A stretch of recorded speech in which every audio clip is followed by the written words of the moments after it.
Olá pessoal, tudo bem? Sejam bem-vindos a mais um painel aqui da Arena Office que está acontecendo nessa semana aqui dentro da Abimad.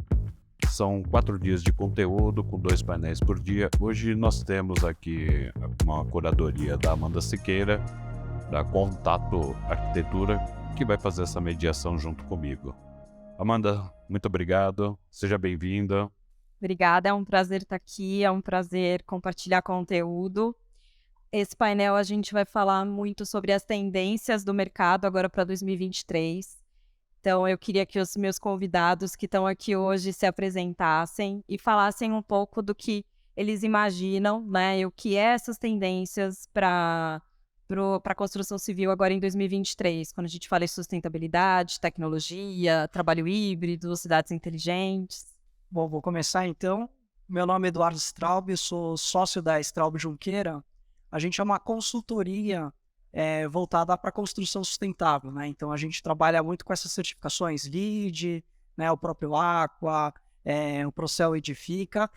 E agora também, né, a gente tem muito essa parte dos healthy buildings, né? Ou seja, também os escritórios saudáveis. Então tem outras certificações também como o Well Fit Well, tá? Que são pioneiras no mundo. E junto com isso também tem a Semente de Ideias, que é uma empresa que na verdade está nascendo dentro da Straub Junqueira, que aí sim ela mexe muito com ESG, né? Aí já pensando numa parte de sustentabilidade corporativa. Em relação às tendências agora para 2023, eu tenho sentido, na verdade, desde 2020, né, o mercado aquecendo, né? E agora, agora acho que do meio de janeiro para cá, eu achei que ele deu uma bela aquecida, né, pelo menos na procura, né, de edifícios e principalmente escritórios buscando certificações, tá? Então, eu acredito que o grande desafio é como que a construção civil, né, ela vai lidar com toda essa parte de sustentabilidade, essa demanda que está tendo, as emissões de carbono, e agora o foco também muito nas pessoas, né, no S do SG, né? Então, tem essas certificações que conversam com isso também.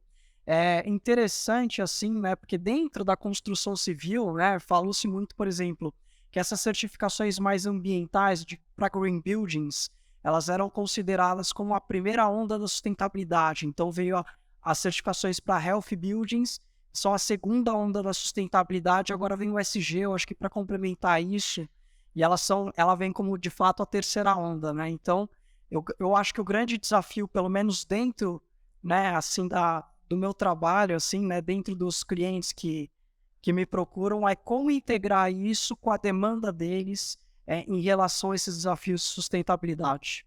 Bem, eu sou o Eric Passo, sou sócio-diretor da Visio Real Estate. A Visio é uma consultoria que vai completar 20 anos esse ano aqui, e a gente trabalha diretamente focado nos usuários de edifícios corporativos. Então esse é o nosso foco, a gente lida diretamente com essas temáticas aí de sustentabilidade, o que as empresas acabam nos procurando e demandando isso para nós. Então a gente hoje tem, dentro do nosso trabalho, a gente consegue fazer o ciclo inteiro, desde a busca imobiliária, o gerenciamento de implantação em obra, até a consultoria e operação dos escritórios já funcionando, tá? Então a gente acaba, de alguma forma, não tão especializada quanto o Eduardo aqui, mas a gente acaba lidando com isso no nosso dia a dia ali, precisa participar e compreender um pouquinho, né? Com relação às tendências, né, quando a gente fala de tecnologia, sustentabilidade, a sustentabilidade para prédio comercial ela não é uma novidade, né? Ela parece que ela está ganhando uma nova atração agora justamente pelo apoio tecnológico, né? Como é que a gente transforma a questão sustentável em algo mais tangível para quem vai usar o empreendimento, né? Lá atrás tinha-se uma percepção muito forte de que uma certificação ambiental dentro do edifício corporativo valorizaria o ativo de forma substancial. Isso nunca aconteceu, né? Porque no fim ele ainda fica dentro do meio do campo imaginário ali, e você não tem a percepção exata do que aquilo está representando. Acho que com o apoio tecnológico, que se avançou muito aí dentro da questão da pandemia, né? Com as mobilidades e tal, isso acho que é mais mapeável, mais mensurável para começar, de fato, trazer resultado efetivo, né?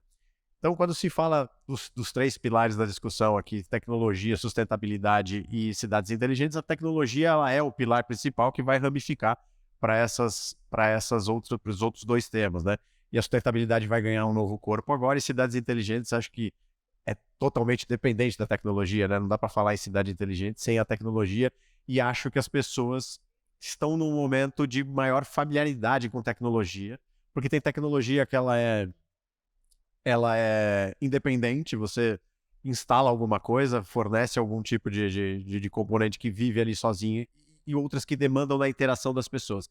Essas são mais difíceis um pouco, mas acho que a pandemia aproximou muito as pessoas das novas tecnologias aí, e acho que talvez tenha um caminho de tendência mais positivo aí para frente. Eu sou a Thaís Trentin, sou diretora executiva da Workplace Arquitetura Corporativa, né, que é uma empresa de arquitetura. Então, a gente trabalha desde a conceituação dos ambientes de trabalho. Trabalhamos com o planejamento e o gerenciamento da execução da obra, mas um gerenciamento muito mais no olhar do projeto, né? Para que a gente possa, de fato, ser um ponto de apoio para a construtora. Já tenho 25 anos de experiência, né, como arquiteta corporativa. A Workplace tem menos tempo, mas ela, de fato, embarca em todo o meu conhecimento profissional. A gente atua, né, não só aqui em São Paulo, mas em todo o Brasil com projetos, e agora também na América Latina, um projeto que a gente está realizando na Argentina. E aí, quando a gente vem entrando para o viés do painel, onde a gente fala sobre sustentabilidade, quando a gente fala sobre a questão de tecnologia e automaticamente de cidades inteligentes, quanto mais tecnologia a gente embarca, né, a gente consegue, de fato, ter as cidades, de fato, elas conversam mais e respondem a isso. Eu acho que, assim, sustentabilidade é algo que a gente já vem falando há muito tempo em projetos, né? E aí, olhando mais a questão de quando a gente está, de fato, conceituando algo. Sustentabilidade, para mim, ela já está muito intrínseco, né, na cultura de muitas empresas. E eu acho que isso já é um valor, né? E valores não são negociáveis.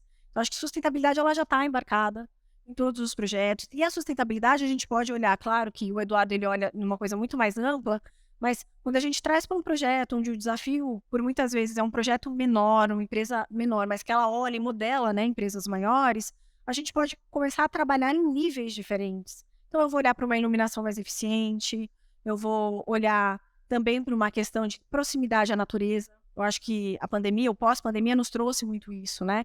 Esse olhar para a gestão mais humana. Eu gosto muito de conversar isso com os nossos clientes e trazer isso para o olhar humano. A gente projeta para pessoas usam tecnologia, né? Mas como elas vão usar isso?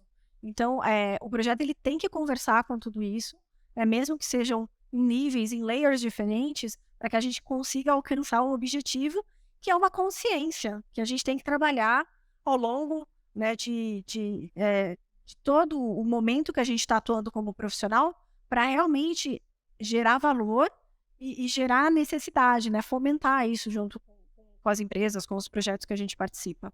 E tecnologia eu acho que está atrelado, né? Desde o momento que a gente olha para a gestão do projeto, onde a gente embarca, né, processos que são monitorados, que são controlados para mitigar riscos, mitigar erros, né, retrabalhos. Eu acho que a tecnologia ela é muito... A gente tem que usar ela a nosso favor. A gente usa ela a nosso favor quando é um modelo híbrido.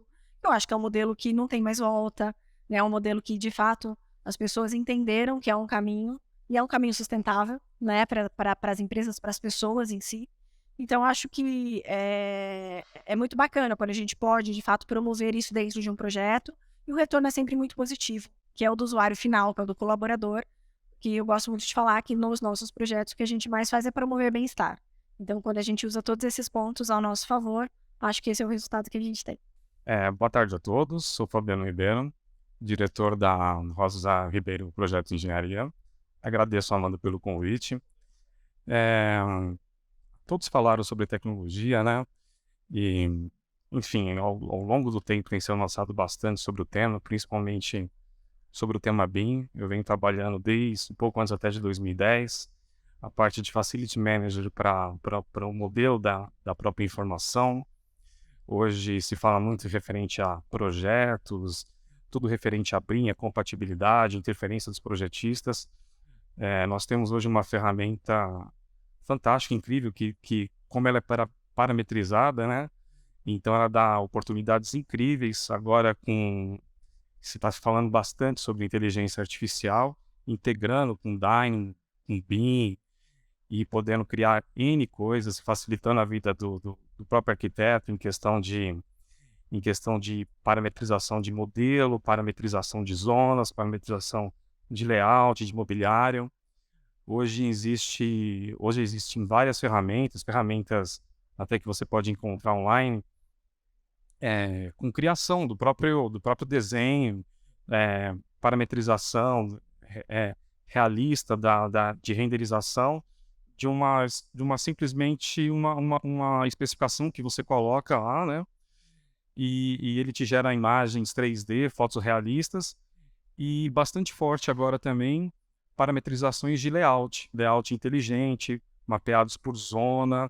Então, tem bastante coisas novas vindo por aí. Eu acredito que a tendência é se falar cada vez mais nisso, migrar literalmente do desenho vetorial para o modelo BIM, para o modelo 5, 6, 7Ds e aí vai, né? E eu acredito que o futuro é bem promissor referente a isso. Acho que pegando o gancho aí de tudo que vocês falaram, queria direcionar para o Eric. O mercado, como que o mercado enxerga os prédios hoje, né? A procura dos prédios. Então, os prédios, a procura é por prédios que são certificados, por prédios que possuem tecnologia, e os que não possuem, né? Vão precisar passar por um retrofit, não vão? Como que isso vai funcionar? Olha, tem que passar, né? Quando a certificação predial surgiu, ela era um diferencial, ainda que qualitativo, não, não conseguia valorizar o ativo, como eu já comentei antes, mas agora todos têm, né? Se a gente falar de categoria predial, das lajes, das principais lajes corporativas, os prédios novos, quase nenhum sai sem algum tipo de certificação. Em algum nível sempre terá, e isso já gera uma outra situação, que são as empresas demandando, né? Algumas empresas já vêm com essa demanda interna, ela nem pode mais ocupar um determinado edifício se não tiver algum tipo de certificação lá. Isso até te interrompendo, isso é uma coisa até que eu tenho essa curiosidade, porque a demanda já vem do próprio ocupante, né?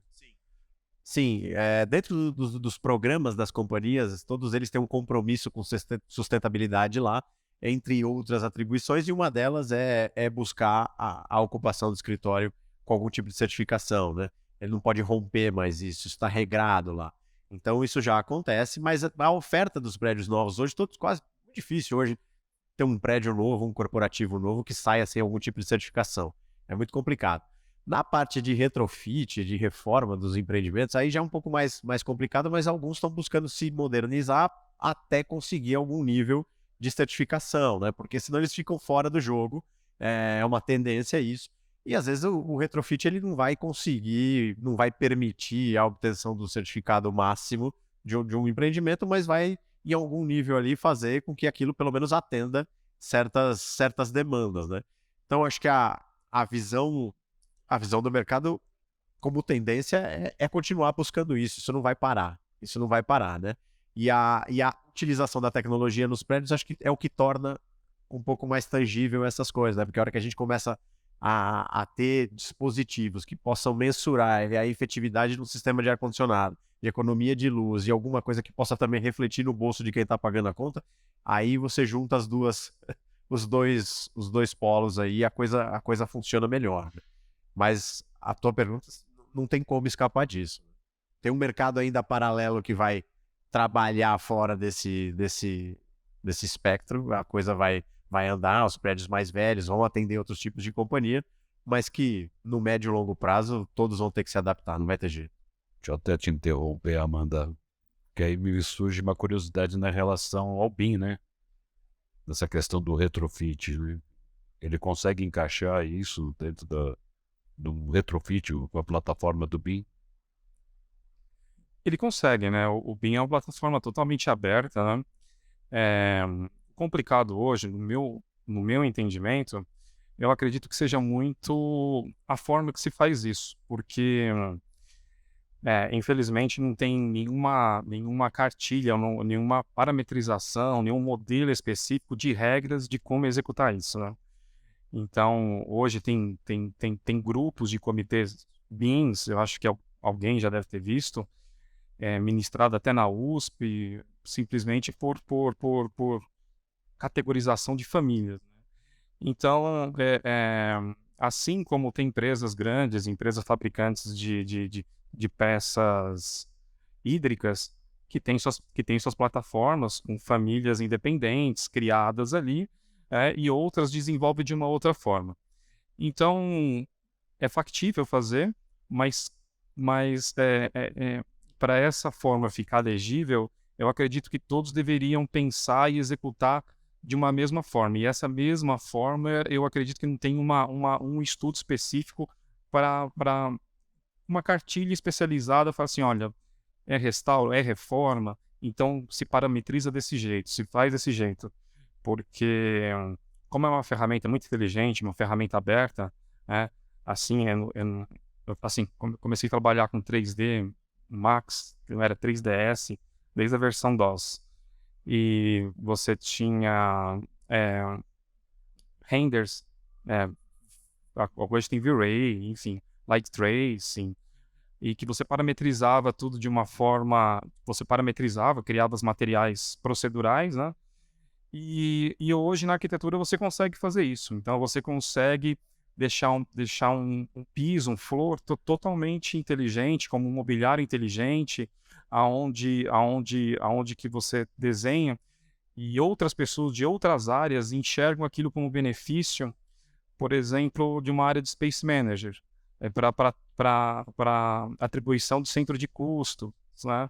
Então, quanto que eu estou ocupando da área, quanto que vale aquela área por metro quadrado, qual que é o valor específico do material, que vai numa área que fornece informações para uma área totalmente que não tem nada a ver com a nossa controladoria, contabilidade, financeiro, onde que vai gerar aluguéis e despesa dentro de um centro de custo de uma certa área, ou enfim, ou até valorização do próprio imóvel, dependendo do local, né? Então, é factível fazer, mas acho que ainda tem um degrauzinho a mais ainda de uma cartilha para saber como e que forma facilita a maneira de se fazer isso. Acho que até pegando o gancho aí do que o Fabiano estava falando, para ele e para a Thaís, os maiores desafios dos escritórios, né, hoje, é fazer essa questão toda da tecnologia, como que um escritório que trabalha em BIM, o outro trabalha em CAD, aí tem toda a questão também de materiais sustentáveis, como que você embarca isso dentro de um projeto na partida, né? Então, como que o seu cliente recebe isso? Porque eu acho que tem um viés também de que financeiramente às vezes é mais caro você fazer um projeto todo modelado em BIM, né? E nem todas as empresas estão preparadas para receber isso, enfim, passei por isso na pele, então posso falar. Queria ouvir um pouco de vocês, dos desafios dentro do escritório, né? Para poder tangibilizar isso. Bacana, isso eu acho que realmente é o nosso maior desafio, né? Nós, enquanto arquitetos, a gente sempre quer ofertar o melhor para o nosso cliente, né? Porque por muitas vezes a captação do briefing não fica tão clara. Às vezes o cliente não sabe o que ele quer e a gente precisa direcionar. Com o advento da tecnologia, no nosso escritório mesmo, a gente está hoje migrando para o ArchiCAD, né? Mas hoje a gente opera ainda em AutoCAD e Revit. Então, tem parte do escritório operando em BIM, em Revit, parte não. Então, por isso que a gente está fazendo essa migração agora. O grande ponto, eu acho, que assim, principalmente quando a gente fala de materiais. Os materiais, primeiro que hoje a gente tem nessa oferta, ainda bem, de muitas opções, né, que atendem os projetos, que atendem principalmente todas as necessidades para que depois ele possa ser certificado. Mas eu acho que é você trabalhar a consciência. Eu acho que esse é um grande, para mim, uma das palavras-chave desse painel, é consciência, né, de como é que eu posso fazer um projeto melhor. E o projeto, para mim, né, o que resulta no projeto sustentável é o projeto duradouro. Então, às vezes, ele vai realmente investir um pouco mais, mas a gente tem que mostrar quais são esses benefícios para que o projeto ele se pague ao longo dessa ocupação, né? E aí ele é um projeto, não só, a gente não está falando só efetivamente no investimento ou no aporte, né, financeiro. A gente tem que, na verdade, trabalhar a consciência do benefício que o colaborador, que o ocupante, o usuário está tendo com aquilo. Então, acho que esse tem sido um dos maiores desafios, porque vai ser uma eterna briga, né? A gente, quando conversa com o time de facilities de uma empresa, o o pessoal de gestão de pessoas, RH, enfim. Claro que eles vão tender muito mais para que a gente consiga, né, promover esse bem-estar para o colaborador, mas aí quando a gente vai para o lado do CFO, o budget, tudo corta. Então a gente tem que trabalhar o equilíbrio. Acho que esse é o grande ponto. É trazer a consciência e trazer o equilíbrio e entender como é que a gente consegue viabilizar de uma forma com que a gente promova um resultado muito efetivo, mas de uma forma equilibrada, porque ainda, infelizmente, nessa parte de custo é um grande limitador dos nossos projetos. Então, às vezes a gente chega com um cenário ideal, né, e a gente sai com um cenário real, que é o que de fato acomoda ali dentro da demanda do cliente. Mas eu acho que trabalhar a consciência é o que é mais válido, né? Porque você vai plantando essa sementinha, vai trabalhando. E aí também, né, as maiores empresas, elas vêm com esse drive muito de fora. E aí, obviamente, o pequeno, ele olha para o maior. E aí ele acaba modelando isso. Então, entende que faz sentido para o negócio dele também. Então, acho que é um caminho, né? É um caminho que a gente vem construindo aí. É uma longa jornada, mas eu acho que a gente está no bom caminho. Acho que os clientes, de fato, eles estão sendo muito mais receptivos a esse tipo de especificação, abordagem de projeto, para que a gente tenha um resultado mais nessa linha. Eu acho que nessa parte de materiais a gente tem até, né, dar um passo atrás, porque, por exemplo, o que é um material sustentável, né?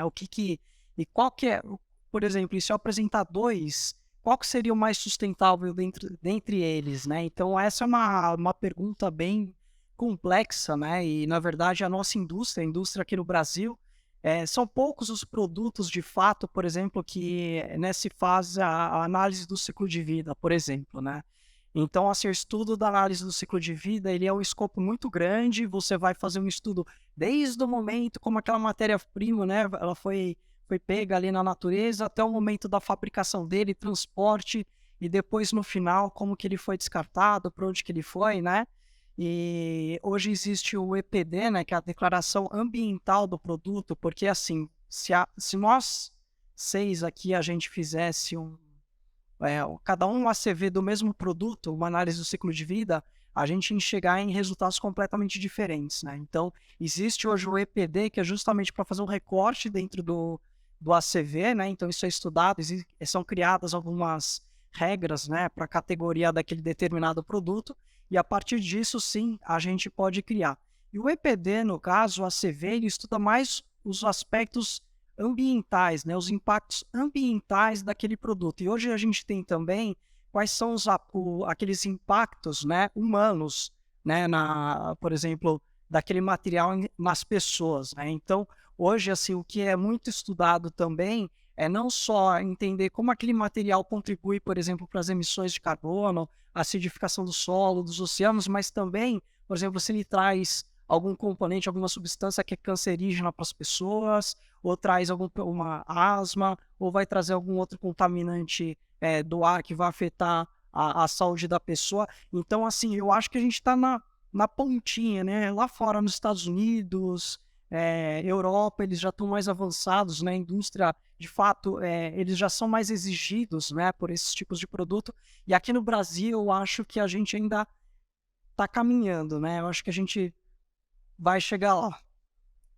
Edu, acho que ouvindo você falar e todo o seu conhecimento, hoje quais são as certificações que o mercado mais procura, né? Ainda é o LEED ou está voltado muito mais para o bem-estar do colaborador depois da pandemia? Então, depende do que por exemplo, né, quem quer a certificação, o que ele pretende com ela, né? Então, assim, o LEED sim é hoje a grande certificação, né, reconhecida no mundo todo. Porém, o LEED ele não tem abrangência em todos os países do mundo, porque tem vários países, por exemplo, como a China, eu acho que a Índia também, eles já têm algumas certificações próprias, né, e então eles preferem fazer essa certificação deles, né, de fato, do que trazer o LEED lá para dentro. Então, o escopo do LEED nesses países, apesar da China ser o maior país, né, que é o país que mais faz LEED depois dos Estados Unidos, mas mesmo assim eles não fazem tanto assim, né? O LEED, como eu falei, né? Então, qual que é a ideia do LEED, né? Eu acho que dessas certificações ambientais, o LEED é disparado a mais forte. Ela vem na sequência com o referencial Casa do GBC Brasil, aí já visando o setor residencial que tem essa mesma proposta para green buildings, né? Então, a ideia é reduzir os impactos ambientais, você ter um escritório, um edifício, enfim, o que for, qualquer tipologia de edificação da construção, e você reduzir, né? Você melhorar a eficiência energética, a eficiência hídrica, pensar em gestão de resíduos, materiais, pensar na sustentabilidade do canteiro de obra, do próprio site, enfim. Então, tem vários aspectos que entram ali. E você também tem uma outra vertente que eu acho que faz muito sentido daí para empresas e para escritórios corporativos principalmente. E aí a gente fala do Well e do Fitwel, que elas vieram, né? O Well ele chegou no final de 2014, o Fitwel chegou na sequência em 2017, e a proposta deles, na verdade, é complementar essas certificações ambientais como o LEED, o Aqua, o referencial CASA, etc. Então o foco delas é no ocupante de fato. Então ela está vendo a qualidade da iluminação, a qualidade da água, a qualidade do ar, conforto térmico, lumínico, acústico, saúde da mente, atividades físicas, alimentação saudável, né? Tem várias políticas, né, que tratam de todos esses assuntos, mexe muito com o RH da empresa, né, com as políticas internas de benefícios para os funcionários, mexe muito com facilities também, porque porque como é para ocupação, não basta simplesmente você tirar para construção, que nem muitas vezes a gente faz com lead, né? Você tem que fazer para as pessoas. Então, assim, tem muita coisa que envolve o facilities e, óbvio, envolve também todas as disciplinas, né? Como eu falei, ar-condicionado, iluminação e tudo mais. Então, assim, acho que depende muito da proposta. O LEED é ainda, que nem o Eric estava falando, né? Acho que hoje o LEED, principalmente para edifícios corporativos, né? Eu acho que ele é uma certificação meio que obrigatória, né? E hoje os edifícios corporativos, até para eles buscarem algo a mais, eles buscam daí o WELL e o Fitwel para ter esse complemento, né? Mas é isso. Só até pegar dar um pitaco aqui no assunto que não é muito a nossa praia. A gente estava conversando até antes aqui de começar, que acho que uma das coisas também que passa pela gestão e o uso da tecnologia a isso. Porque você pode escolher o material, você pode fazer uma seleção do que é mais sustentável ou não, mas a obra mais sustentável é aquela que você faz uma vez só. Porque se você tiver erro de gestão, erro de projeto, você vai ter que refazer, e qualquer obra que você precisa refazer, você vai fazer 3 vezes, né? Porque é desmontar e fazer novamente, e isso perde toda a característica da sustentabilidade da obra. E acho que pega também a questão do uso da tecnologia, o quanto eu consigo antecipar um problema de uma obra para a tela do computador antes de ter que resolver ela na obra, né? Então acho que queria só dar um palpite aqui de abelhudo mesmo.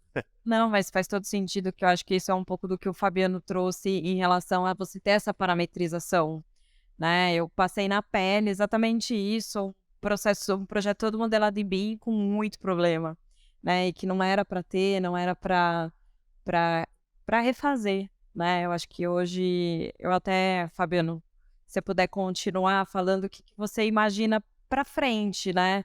Então, se de fato a gente vai ter a revolução do BIM, então vamos deixar de usar o CAD, né? Como foi a prancheta, a gente deixou de usar a prancheta, passou para o CAD, agora não tem mais o CAD, agora é o BIM direto. Se é isso, né? Se é isso que o mercado enxerga, que vocês que estudam tecnologia enxergam isso. Essa pergunta é a pergunta de 1 milhão. Até para ajudar, na verdade, até para ajudar nesse ponto que o Eric trouxe, né? Como que a gente consegue fazer uma obra com mais qualidade, com menos erro. Hoje existem muitos complementares, muitos escritórios complementares que utilizam já a ferramenta já há um bom tempo, tanto instalações elétricas, hidráulicas, ar-condicionado, parte de mecânica, né, que realmente eles usam interferência, vários softwares BIM têm isso, né, e assim como tem também uma fase de cronograma, aplicativos que literalmente faziam a obra a modo de enxergar pontos de dia e hora que a grua vai estar no próprio local, né? Agora, assim, é um paradigma muito grande, né? Que todo mundo... Eu mexo um pouco antes de 2010 em BIM, e eu achava que antes de 2010 o pessoal ia aderir 5 anos, 2015, e até agora se discute ainda isso, né? porque como que eu posso explicar? É muito implícito você desenhar vetorial. Culturalmente, as pessoas acreditam que seja mais fácil, é uma coisa 2D, é uma coisa mais simplificada, mais simplória, mas as pessoas esquecem de mitigar o futuro, né? Porque, assim como ela comentou, como a ferramenta acaba integrando com parte de facilities, né? E muitas pessoas, literalmente, o projeto acaba morrendo. Você faz o projeto todo em BIM, integra todo em BIM para um edifício AAA, e o edifício fica lá em BIM, né? O que eu faço com esse edifício, né? Eis a questão, né? Então, tem muito quebra de paradigmas. Tem coisa que se faz em BIM, tem ferramentas de se integrar, não só com BIM, tem Trairiga, tem da IBM, tem o Archibus, que é uma ferramenta europeia excelente, que você programa todas as manutenções, tagueia as ferramentas em BIM, ar-condicionado, que você faz todo o plano de manutenção, o PMOC, totalmente em BIM e fica atualizado, troca de layout, centro de custo, e automaticamente conversa com o CFO da empresa, toda a parte financeira, toda a parte de controladoria, gestão de espaço, enfim, até a parte de planejamento estratégico da própria empresa, né? Então, eu acredito, né, que acho que o arquiteto tem que proliferar isso e passar principalmente para as pessoas que não estão envolvidas muito na área, porque o BIM é muito mais, e esse tipo de tecnologia fornece muito mais informação do que simplesmente as pessoas acreditam que ele faça hoje, né? Se as pessoas tiverem uma consciência e um discernimento do que se pode ganhar com isso ao longo do tempo, eu acredito que talvez o olhar mude e reforce muito mais esse paradigma aí de mudar para o CAD e para BIM. Força literalmente as pessoas, né? Vem uma outra onda, mas já tem uma adesão enorme, eu acho, né? E agora, há 2, 3 anos atrás, até um pouco mais, tá se falando agora em inteligência artificial, que é um outro paradigma, mas que é bem complexo. Fabiano, pensando em BIM ainda, até assim, vendo essa questão do avanço, né? O que eu escuto muito, pelo menos, né, dos arquitetos e tudo mais, é que assim, os escritórios de arquitetura, de certa forma, eles já vêm se preparando, já faz alguns anos, né, para essa questão de BIM, mas eles reclamam muito que, por exemplo, os complementares, né, os escritórios de projetistas, eles, enfim, ainda não aderiram de fato ao BIM, né? E a minha pergunta mais você acha que o problema é o conhecimento, é o custo, por exemplo, da licença, do BIM? O que você acha que é o que impede? Porque o governo federal foi em 2018, não foi? Que ele lançou um plano de aceleração. O que de fato está impactando uma barreira para prosseguir aí com... Você abordou uma coisa muito, muito pertinente. O que acontece é o seguinte, a cadeia de um projeto BIM, diferente de um arquiteto que se projetava CAD, ela é bem mais complexa. Ela pega desde o gerente de manutenção para execução do projeto, junto ao projeto, junto aos complementares, né? Até uma área de contabilidade, até uma área de planejamento estratégico da empresa que define gestão de espaço, né? Define parte de toda a área integrada a espaço, né? A vacância. Então, é bem completo, é bem complexo as pessoas enxergarem isso, que não é uma cadeia simplesmente só dos complementares, de engenheiro elétrico, de engenheiro hidráulico, de parte de fundações, enfim, de estrutura, envolve toda uma organização da empresa que literalmente mantém o prédio vivo durante ao longo dos anos, né? Então, se as pessoas talvez enxergarem essa ferramenta e o desenvolvimento dela e a usabilidade dela durante ao longo do tempo, muitas outras pessoas fora a nossa cadeia aqui de arquitetos e engenheiros ajuda a propagar e com certeza facilita mais a integração dessas pessoas a esse mundo, né? Acho que tem uma questão de investimento também, né? Porque quem está na ponta, né, então fazendo a manutenção, às vezes não tem condição de fazer um curso, de entender como aquilo funciona, e aí, enfim, vai virando uma cascata, né? Você não faz, porque a pessoa que está na ponta não vai saber entender, não vai saber trabalhar. É um pouco do que acho que eu sentia, né? Essa dificuldade quando se falava numa gestão integrada, porque a pessoa que está na ponta não consegue trabalhar nisso, né? Fica uma via de mão única, é isso mesmo. E isso impede muito, porque, assim como comentou, o custo é outro, né? Para você implementar ou para você parametrizar um edifício em BIM, mobiliários inteligentes, um prédio inteligente dentro do própria ferramenta, isso depende dessas pessoas. Essas pessoas, a maioria delas, inteligentes também, né? a maioria delas, principalmente na área de Facilities Manager, que é uma área muito que trabalha com operacional, a parte de manutenção do próprio edifício, né? Os gestores, muitos não têm conhecimento de como fazer isso e a forma. Então é bem complexo. Acho que só para complementar, para mim, vem novamente a palavra que é a consciência e a resistência, né? Eu acho que é muita resistência que a gente tem. Às vezes não é tanto o valor do investimento, é como é que você consegue traduzir isso para a cadeia, né? Onde o executor lá na ponta precisa ter acesso à tecnologia. Então, é muito simples. Eu sei que eu tenho, mas eu não quero. Então, a gente cria essa resistência. Acho que isso é do ser humano. Não falta a gente incentivar, treinamento, conteúdo, compartilhar, né, para que de fato a gente chegue no nosso sonho, que é, né, ter isso implementado numa gestão integrada. Principalmente quando a gente fala de grandes empresas que têm muitos sites, que têm coisas fora, né, descentralizados. Então, é um jeito de você conseguir até fazer uma gestão mais eficiente, né? E que isso gera sustentabilidade no final do dia, né? Eu tive uma experiência em 2012 com quebra de paradigma bem assim, que hoje a empresa, no caso eu trabalhava numa seguradora, e foi realizado e eu peguei literalmente um estagiário e fiz um piloto com o estagiário em BIM, né? E qual que era o desafio, né? O desafio era literalmente cobrança de centro de custo por metro quadrado de departamentos, né? E qual foi o trabalho a ser feito? Tinha 5, 7, 6 prédios, modelamos todos eles em BIM, eu e o estagiário. Modelamos todos eles em BIM e contratamos uma consultoria porque era muita coisa. Alguém deve ter conhecer, quem me ajudou bastante foi o Thiago Ricota.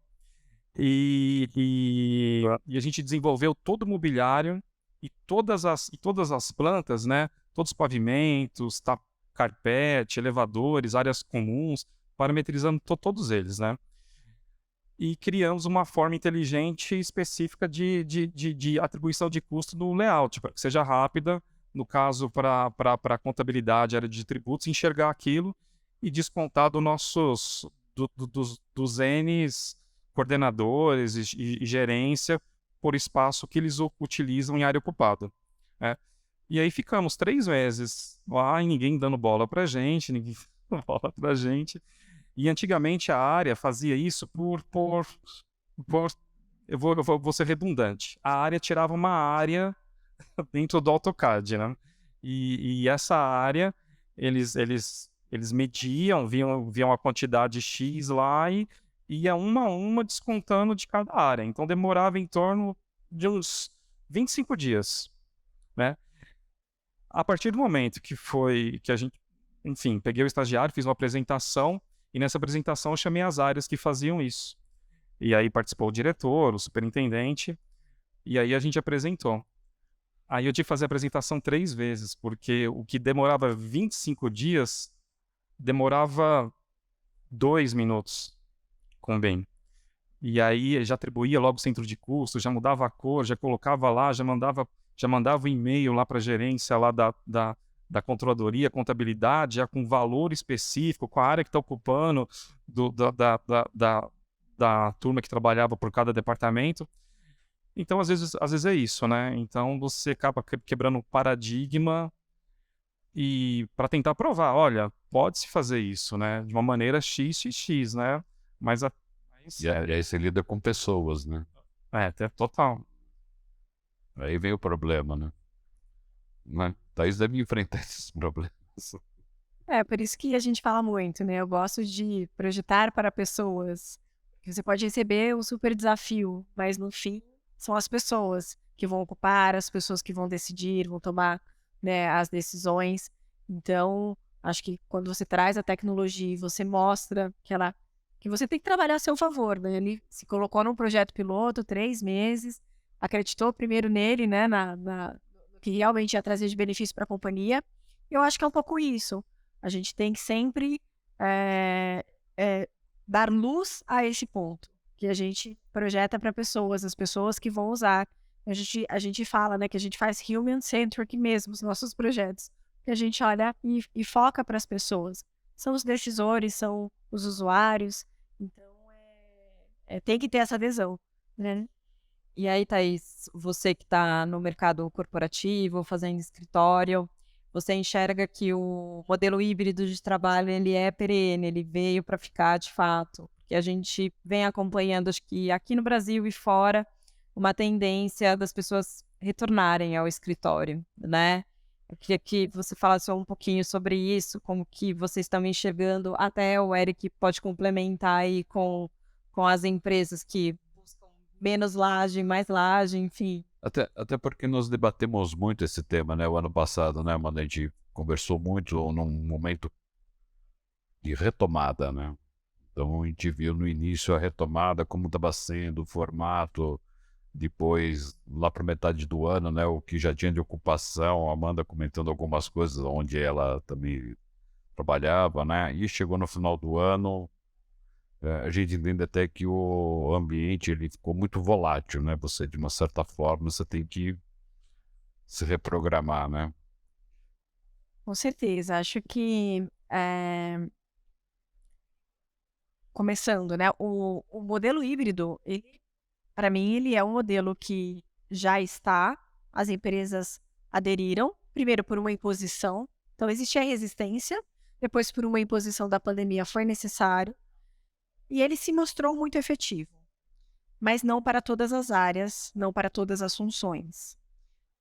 Olhando um pouco, que é o que a gente traz muito, né, o olhar dos nossos projetos para as pessoas, eu vejo que o 100% híbrido também faz com que as pessoas deixem de ter as suas conexões humanas. E eu acho que no fim do dia o que a gente precisa é isso. Então os espaços de trabalho, eles ganharam até um outro viés, né? Eu vou lá para encontrar pessoas, para tomar um cafezinho, é o olho no olho, é para justamente fomentar a conexão humana, que é intrínseco ao ser humano, né? É uma necessidade. Porque o que a gente vê, né, nesses 2 anos que a gente passou de pandemia é o quanto as pessoas adoeceram, né? Então, como é que está a qualidade emocional também do meu colaborador? Isso precisa ser olhado.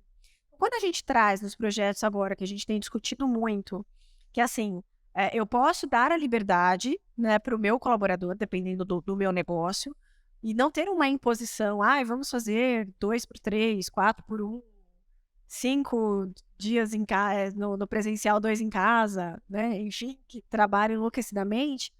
Eu acho que a gente tem que sim promover bem-estar, sim promover qualidade para essas pessoas, porque no fim do dia elas vão ser mais produtivas, né? Isso gera engajamento, gera produtividade. É muito isso que a gente acredita e tem até no nosso propósito. Então, assim, o retorno, eu acho que a gente tem até direcionando, porque os clientes nos perguntam, mas como é que tem sido com as outras empresas? O que você está discutindo, né, com o mercado? Assim, a gente acredita muito na força do híbrido, porque para mim o híbrido não é o home office, ele é o anywhere office, você trabalha da onde você estiver e você vai ser produtivo. Mas existem contribuições, né, que elas são importantes, e uma das coisas que a gente tem visto muito, né, acho que ao longo da pandemia as empresas também olharam para si, olharam para dentro e revisitaram a sua cultura. Como é que eu reforço cultura? No presencial. Cultura no digital é um desafio, não que ela não seja possível, mas é um desafio ainda muito maior. Então, a cultura ela é reforçada dentro do presencial, mas que ela pode ser por eventos, por encontros, de uma forma leve.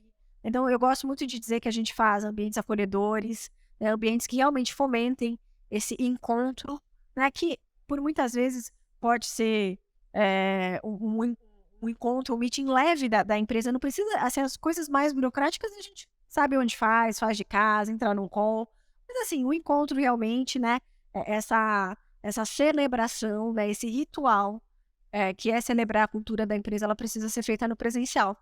Então, esse olhar que a gente traz para os projetos, então eu acho que sim, os espaços podem ser menores, né, mas eles precisam ser mais, eu acho que eles precisam ter uma diversidade maior, né? Ele precisa ser algo que de fato acolha toda essa demanda e ele possa ser mais plural. Acho que é isso. Eu tô bem de acordo. A gente faz muita coisa junto, inclusive.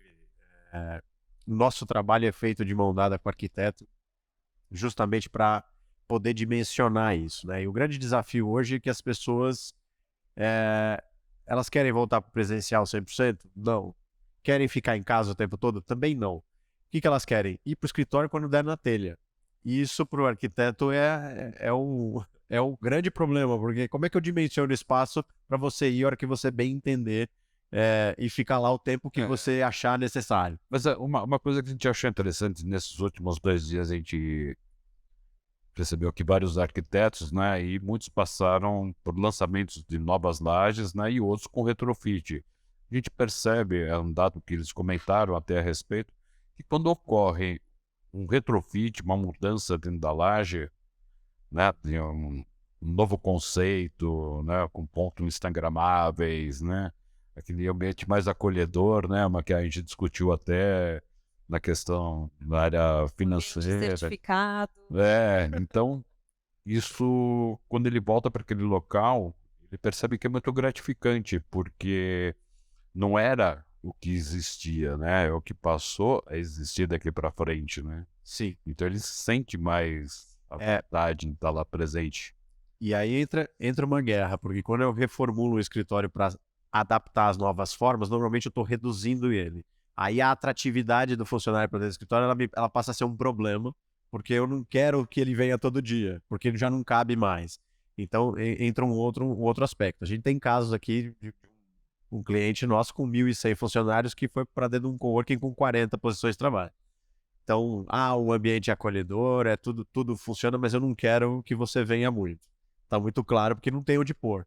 Então, nós vamos fazer todo o trabalho, vai ajustar o projeto de acordo com as novas formas, só que isso tende a reduzir o espaço e aí, de alguma forma, você precisa atrair e repelir ao mesmo tempo, né? Você precisa estabelecer as políticas todas e definir isso, entrar com sistemas aí a tecnologia novamente apoiando, né? Sistemas de booking, de mesa, reserva, essas coisas. Você precisa ter isso tudo muito bem alinhado, porque dá problema, inclusive, até no estacionamento do edifício, né? Porque antes você passa o seu crachá, quem tem vaga, quem não tem vaga, e hoje, assim, eu tenho 20 vagas, mas 100 pessoas podem usar, porque elas não vão estar aqui ao mesmo tempo. E aí até a parqueadora precisa se adaptar tecnologicamente para poder contornar esse tipo de problema. Então, é desafiador. Eu acho que o híbrido, ele é a tendência. Sou um pouco mais prudente aqui. Não sei se ele já veio para ficar. Eu ainda acho que ele está em período de teste, né? Não tem ainda maturidade suficiente para falar que ele já está testado e aprovado. Talvez ele dê problema em algum momento. Eu acho que depende muito da própria organização, né? Porque é aquilo que a Thais falou, né? Cada uma tem o seu DNA e teve que quebrar alguns paradigmas, de mudar de uma hora para outra, né? Porque a gente começou a pandemia e falou assim, daqui 2 semanas tudo de volta, né? E isso se passaram 2 anos, né? Sim. E tudo de volta, depois passaram alguns meses, o mercado vai acabar e depois volta tudo. Então, o pensamento é volátil, né? Ele é muito do momento. Eu acho que oscila, né? Eu venho percebendo que vem oscilando, né? Então, no começo do ano passado, não vinha ninguém, no meio do ano começa a voltar, depois começa a cair de novo, aí volta, e agora você percebe que vem numa expansão, né? Das pessoas irem, né? Estar juntas, né? Sim, o estabelecimento das regras desse retorno estão mais claras hoje, né? As pessoas não sabiam como voltar, né? Alguns queriam voltar no meio da pandemia, aí você não sabe se você separa as mesas, você põe uma divisória. Era um problema, mas hoje está mais claro isso. Era até engraçado porque os escritórios estavam vazios, né? E aí você tinha uma estação de trabalho onde sentavam 4 pessoas, a pessoa estava habituada a sentar naquela posição, então você via a laje vazia e tinham 4 pessoas sentadas juntos, É, né? Elas não... Esse lugar é meu, cara, sai daí, pelo amor de Deus, porque eu vou ficar assim... elas não... mudar esse mindset das pessoas e mesmo que você separe a pessoa dentro do escritório, depois ela sai para almoçar junto. Você coloca um em cada canto, depois eles saem todos juntos e vão almoçar lá e tira a máscara e não tem... Então a gente viu muito isso, né? A Mas cultura do reservar, né? Então as pessoas também não reservavam, né? Se gastou muito em software e você conversava com... aqui ninguém reserva, porque tem muita mesa e pouca gente. você vê de tudo, né? O cara que reserva sempre a mesa da janela, Também. ele já pula no sistema, ele não faz o check-out, ele sai e volta. Sim. Então, a pessoa usando a tecnologia. Quando você tem uma tecnologia independente, que ela funciona independente de qualquer um, quando você precisa da interação, é a mesma coisa. Você precisa da ponta final lá, usando a tecnologia, vai ter que investir tempo em treinamento, vai ter que mudar um pouco a cabeça das pessoas. Tem que atrelar a tecnologia a custo, né? Olha, se você não for, colega, você vai ter que pagar o espaço que você reservou, o XPTO, né? Mas não adianta, cara, porque a gente percebeu que assim, o cara, né, a gente tem um amigo em comum, o Flávio, né, Pimentel, ele tem uma parte de um software de gerenciamento e a grande dor da empresa era assim, eu tenho, sei lá, 5 salas de reuniões, elas estão ocupadas o tempo todo e você passa e está vazio. É a pessoa, cara. Para você mudar essa cultura de diretor, de gerente, de coordenador, porque ele olha e fala assim, não, eu vou ter tal problema, mas você não tem. Até ele entender que aquilo é custo, né? E vira um problema, só para terminar, vira um problema inclusive numa questão de monitoramento do uso dos espaços, né? Porque às vezes usam esse recurso da reserva de mesa para monitorar o espaço. Se você burla a utilização do recurso, você não monitora o espaço e aí você tem sempre uma mesa 24 horas ocupada quando você pega... É sabotagem. É porque o cara não faz o check-out.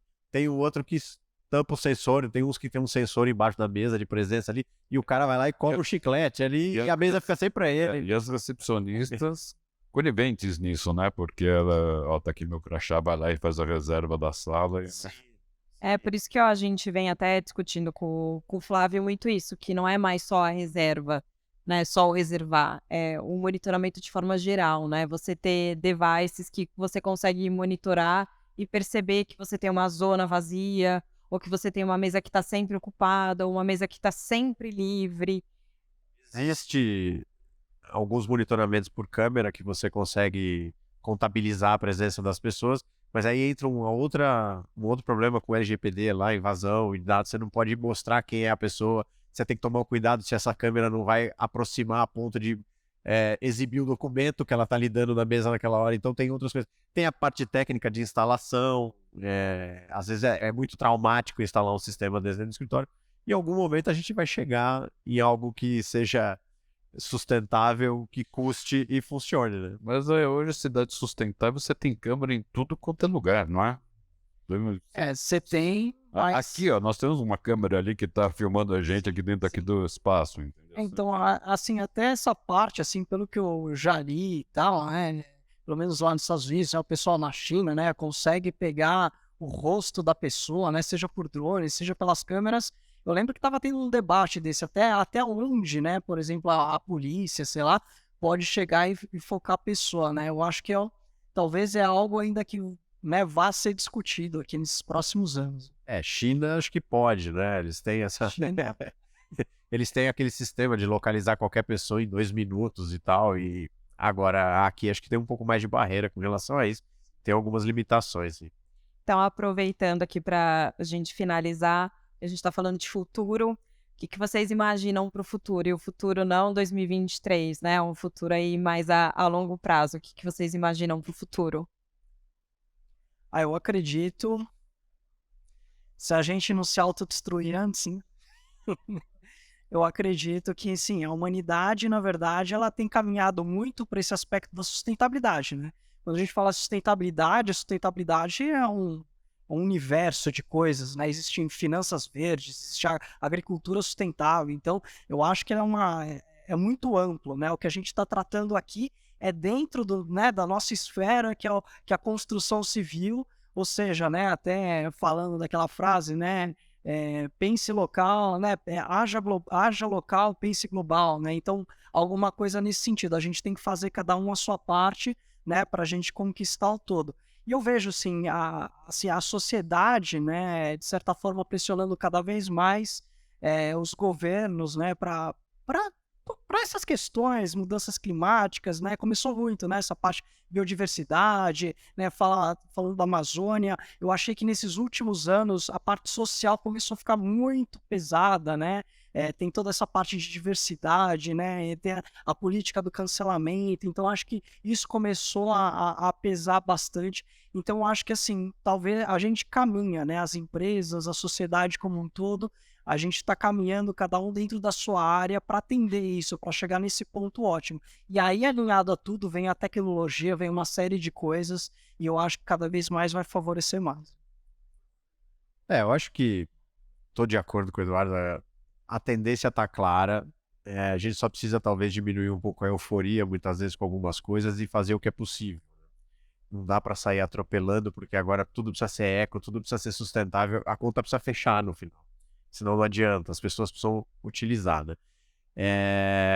Do ponto de vista do mercado imobiliário, aí puxando aqui pro meu lado aqui, acho que a tendência é positiva a partir de agora. A gente já tem dados sinalizando uma retomada do mercado. Havia uma expectativa eufórica também lá no meio de 2020 de que o mercado de escritório ia acabar, não ia existir mais isso, a Faria Lima ia virar um polo residencial, ia ter fazenda vertical. Até de shoppings, né? Sim. Você falou muito, né? Porque os shoppings ficaram vazios, né? Exatamente. As lojas fecharam, e aí se cogitaram fazer hotel, de virar residência. Isso, ninguém ia comprar mais nada no shopping, todo mundo ia comprar tudo no Mercado Livre e o shopping ia morrer, né? Eu acho que não é assim. O mercado já está dando sinais de retomada. A gente tinha um momento muito claro de pressão no mercado por espaço no final de 2019. Foi um recorde de absorção de laje corporativa em 2019, bateu 320 mil metros absorvidos líquidos dentro do mercado de São Paulo, quando a média histórica de 2006 para cá é de 160 mil. Então, em 2019, o ano fechou com uma absorção que sugeria uma pressão muito forte para o mercado, para espaço, né? E aí entrou a pandemia em 2020, essa coisa mudou, a gente começou a ter absorção, muita devolução, absorção negativa, né? E já nos últimos trimestres do ano passado, a gente já começa a ter uma absorção positiva novamente, tá? Tem regiões bastante pressionadas ainda por... Até porque Faria Lima está super lotada, né? Sim, Tem fila de espera Lima... lá no AAA, né? Faria Lima hoje, em laje corporativa, ela está batendo 3,5% de vacância, que significa que você não tem mais espaço contínuo para empresa grande, tá? Quando você está falando de 3,5%, você está catando lajezinha em algum canto. Se você tiver uma demanda de 5 mil metros, você não tem onde pôr, tá? Tem algumas devoluções aí no front ainda acontecendo, de Facebook, de algumas que a gente já sabe que vai acontecer, mas existe a particularidade do distrito, né? As pessoas talvez tenham que, pensando aí em futuro, começar a olhar para outras possibilidades, né? A gente tem um mercado novo na Rebouças, né? O corredor da Rebouças é um mercado corporativo novo, bem novo. E tem um mercado sólido que ainda enfrenta muita resistência, que é o mercado do Shopping Morumbi, ali da Chucre Zaidan, que tem muita disponibilidade lá, você tem prédios de bom nível, você tem infraestrutura de serviço no entorno, mas ainda tem uma resistência com aquela localização, porque é longe. E eu me lembro quando estavam construindo Rocha Verá, né, que foi o primeiro ali daquele eixo, e era muito longe, né, e o negócio já juntou agora na Chácara Santo Antônio, você não sabe onde começa. Vai até lá embaixo, né? E era longe, e talvez tenha que mudar um pouco, porque a política do híbrido, ela vai desobrigar um pouco as pessoas aquele dia a dia no deslocamento mais longo. E na prática, não sei se é tão longe. Uma das coisas que a gente costuma fazer nos nossos estudos é o de deslocamento de colaborador porta a porta, né? E quando a gente compara a Faria Lima, você pega uma empresa de 500 funcionários e plota aí e faz essa transferência via transporte público, carro ou qualquer coisa. Quando você coloca a diferença entre ir para Faria Lima e ir para o Shopping Morumbi, às vezes dá 10 minutos por trecho. Sair da Faria Lima às 6 da tarde é ficar na porta do estacionamento ali, porque você não consegue sair. Exato. Eu já estou bastante tempo nisso aqui. Ou você sai 8 da noite, é isso. eu já acompanhei decisões, tomada de decisão de ir para um lugar onde não tem trânsito. Isso não existe mais em São Paulo, né? Onde não tem trânsito, né? Porque as pessoas tomam, muito trânsito. A Berrini é muito trânsito, onde não tem trânsito. Então talvez tenha que olhar um pouco, porque pressiona demais, né? Você já está falando em preço de Faria Lima, 270, R$ 280 o metro quadrado em prédio premium, quando você tem um prédio similar no Shopping Morumbi a 95, a 100, né? Então, talvez tenha que quebrar um pouco isso, parece que é uma mania de estar ali, alguma coisa, e não sei se faz sentido, tá? Rio de Janeiro continua, você tem Continua lindo. dados daquele jeito ainda, né? O Rio de Janeiro... A taxa de vacância é muito alta, né? Sim, taxa de vacância no Rio. O Rio a ocupação do Rio, ela é muito ainda, sempre foi muito ancorada em óleo e gás, indústria de óleo e gás e prédio público, né? Muito pressionado ainda o Rio de Janeiro. Tem a região do Porto ali, que agora com incentivo está tentando algum tipo de atratividade para as empresas de tecnologias, né? Baixando ISS para aquela região para ver se ocupa, né? Porque é uma aposta, mas ainda é uma região muito deteriorada ali, precisa de infraestrutura. O Porto Maravilha, né? Eles estão levantando, né? Inclusive está surgindo residencial lá também, novos, né? Para poder...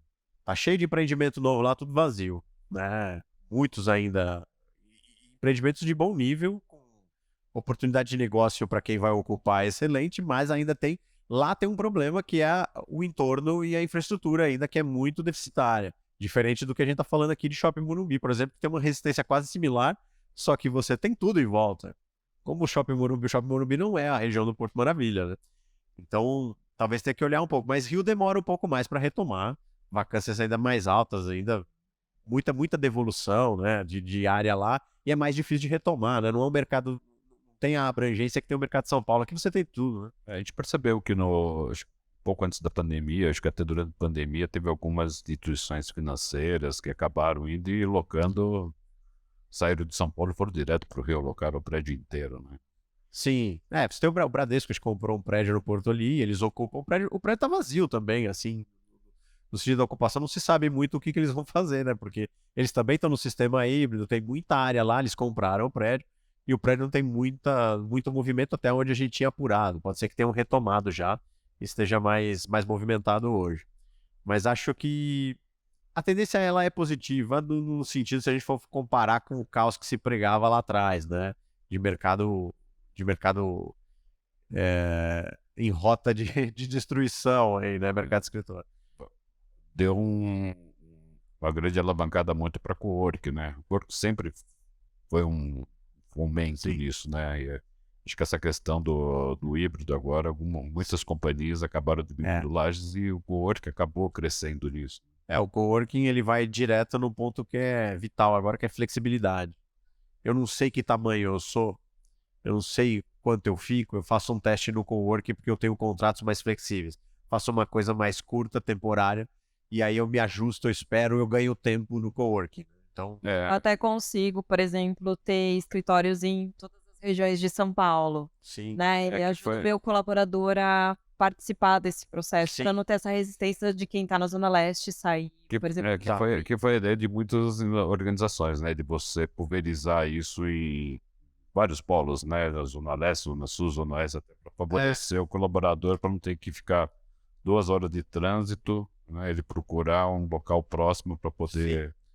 É o conceito de ecossistema, né? Você trabalha onde dá, né? Onde tiver uma tecnologia, o que a Thaís já mencionou aqui, você se adapta. E uma leitura também que o escritório hoje, ele tende a ser também um hub, uma coisa de passagem. Ele não tende a ser mais um lugar de permanência longa. É uma coisa, eu vou para fazer uma reunião, eu vou para fazer algum encontro específico, para discutir um projeto específico, e vou embora. E o trabalho individual eu faço de algum outro lugar, que pode ser mais próximo da minha casa, num coworking, num escritório que esteja posicionado ali para atender um outro público, e eu vou para o escritório central ali em algum determinado momento específico. Mas acho que é positivo. Para frente, a gente deve... esse ano, óbvio que depende de uma série de situações macro aí, mas acho que deve ter uma retomada positiva para esse ano e para os próximos também. Era um spoiler aqui do que eu acreditava para o futuro, né? Tô super alinhada. Mas acho que, sem dúvida alguma, o cenário é positivo. Eu acho que o que a gente tem que fazer bem feito. A gente tem que trazer essa consciência para as empresas que hubs são super acessíveis, né? Torna o teu ecossistema mais sustentável, porque justamente você não tem que fazer o teu colaborador talvez se deslocar, né? Ter um longo período de deslocamento, mas ele pode ter a vivência, a experiência da tua empresa num hub que seja mais próximo onde ele mora, por exemplo. Né? E isso vai fazer com que ele alavanque o trabalho, aumente produtividade, aumente engajamento também da empresa. Então, eu tenho, assim, acho que converso bastante com o pessoal do setor imobiliário, acho que é muito positivo, né? Acho que a gente, o que o Eric trouxe aqui, né? 2019, a gente teve a maior taxa, porque 2020 é o ano que ninguém viveu, né? Era o ano que as coisas aconteceriam e nós fomos parados por uma pandemia.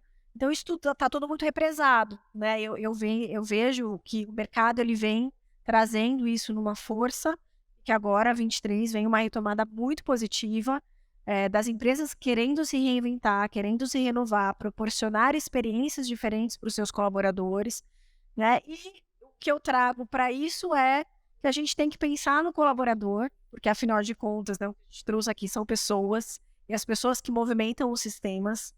A gente tem que olhar no detalhe, a gente tem que cuidar desse colaborador. Ele precisa se sentir cuidado, justamente para ele poder ser produtivo, efetivo e mais feliz, né? Porque eu sempre falo, gente feliz, né? É gente que realiza, né? E promove sucesso, porque é isso que as companhias precisam ter. E eu acho que a arquitetura ela tem um grande papel nesse ponto, porque nós temos a força de promover isso dentro de um ambiente físico. Aí a gente tem que usar isso a nosso favor. Eu acho que a arquitetura no futuro, bom, enfim, nossa área no futuro, acho que é muito promissora. A gente, mal falando sobre BIM, implantação de BIM e essa mudança, eu acho que, acredito eu, que as pessoas vão começar a ouvir muito mais sobre inteligência artificial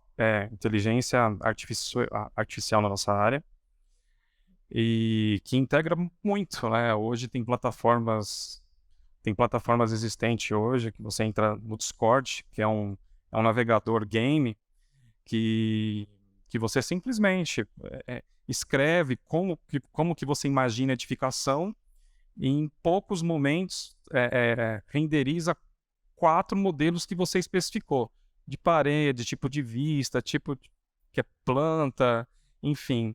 E existem plataformas hoje muito inteligentes, né, integradas também com BIM, referente à parte de layout, volumetria, né?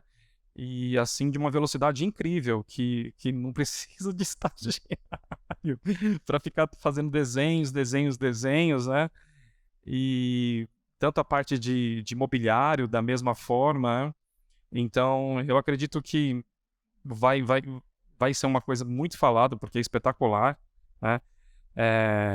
E vou reforçar o que os meus colegas disseram, que daqui para frente é um futuro promissor, que arquitetos sejam muito mais arquitetos do que desenhistas. Pensa muito mais no humanos, nas pessoas, na parte social, sustentabilidade, e é isso que vai agregar, né? O arquiteto nunca vai perder e nunca vai ser substituído por inteligência artificial, mas vai facilitar muito, muito, muito mesmo, porque tá vindo muitas coisas inovadoras e que vai surpreender, assim, a todos. Bom, gente, queria muito agradecer vocês, o tempo de vocês, por compartilharem aqui todo o conhecimento, todo o conteúdo. Muito obrigada.